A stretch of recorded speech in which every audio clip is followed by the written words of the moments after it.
I miss the old Kanye, straight from the gold Kanye. Chop up the soul Kanye, set on his goals Kanye. Righto guys, welcome back to 2008's final Supercoach video from me. The season's over. If you watched the last video I updated, I put up shit ranking. Finished the season strong with the top 2% score, so I was pretty happy with that. My highest score for the season, which I thought was pretty well. You know, Buddy didn't end up playing that game.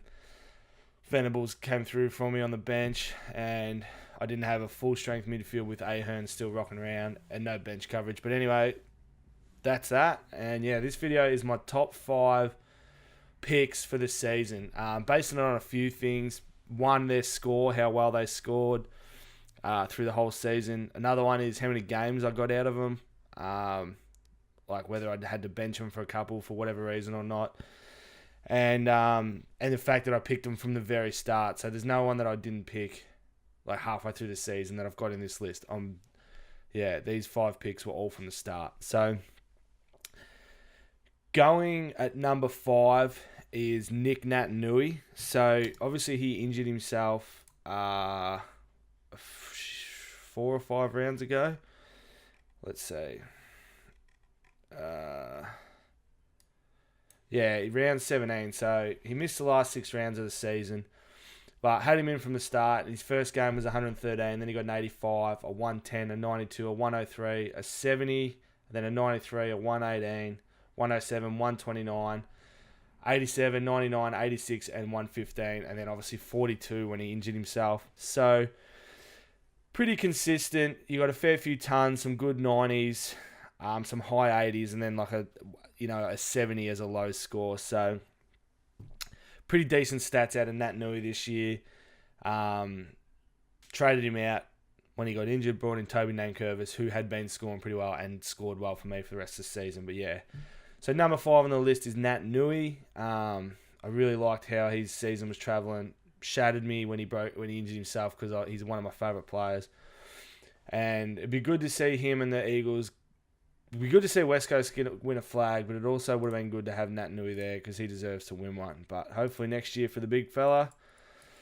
Coming in at number 4 is Zach Merritt from Essendon.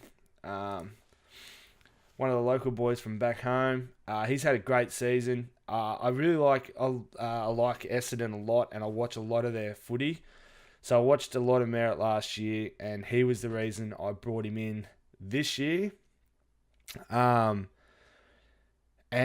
got off to a bit of a shaky start, but towards he really fired up. So round 1, he only scored 17. Can't remember what happened there. Not sure if he went off injured. Then round 2, bounced back with a 95. Round 3, 53. And then he hit some good form. 107, 114, 111.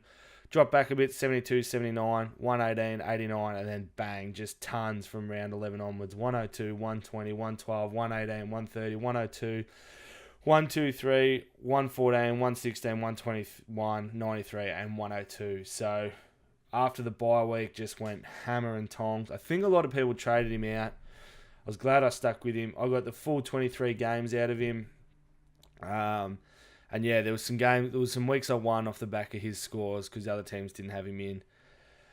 So that was an awesome pick, I thought. Zach Merritt, he had a really good season, and I think the Bombers are going to be pretty good next year. Looking forward to seeing that.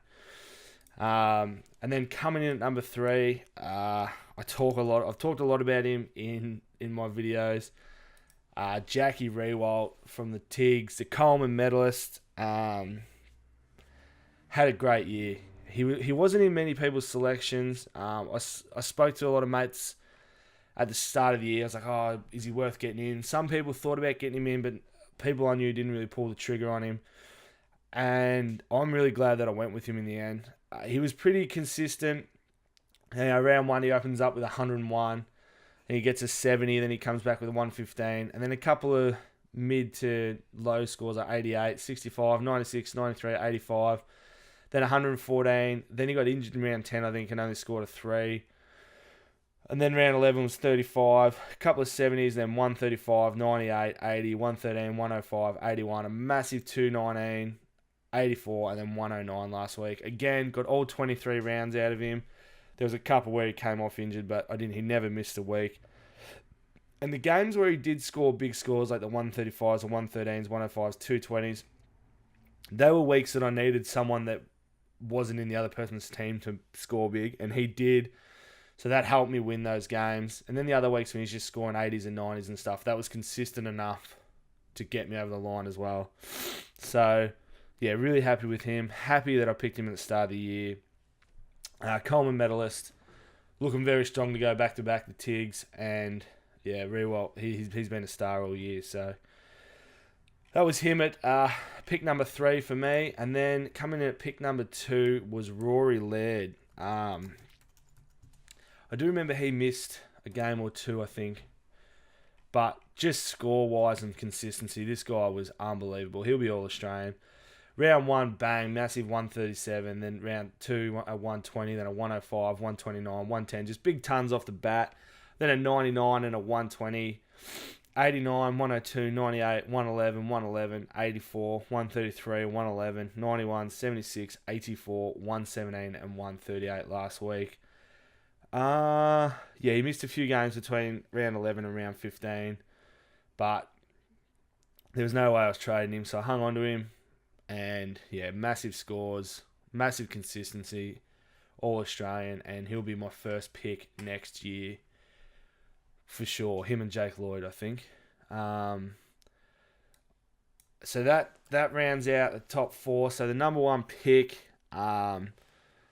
pretty hard to go against him. He's definitely going to be the All-Australian ruckman, Maxi Gawn.